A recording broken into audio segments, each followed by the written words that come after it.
В Астане завершилось совещание экспертов комиссии Организации сотрудничества железных дорог по транспортному праву по вопросам совершенствования соглашения о международном железнодорожном грузовом сообщении. В мероприятии участвовали представители Азербайджана, Белоруссии, Венгрии, Грузии, Казахстана, КНР, Кыргызстана, Монголии, Польши, России и Комитета ОСЖД.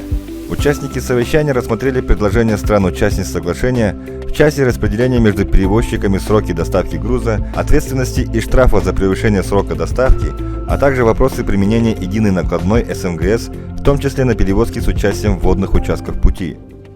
Мы всегда стремимся, чтобы наш документ соответствовал не только, скажем так, высоким стандартам, которые сейчас диктует рынок, но и совершенствовался для того, чтобы перевозки можно было делать максимально эффективно, максимально комфортно и, соответственно, соответствовать ожиданиям и требованиям наших участников в первую очередь.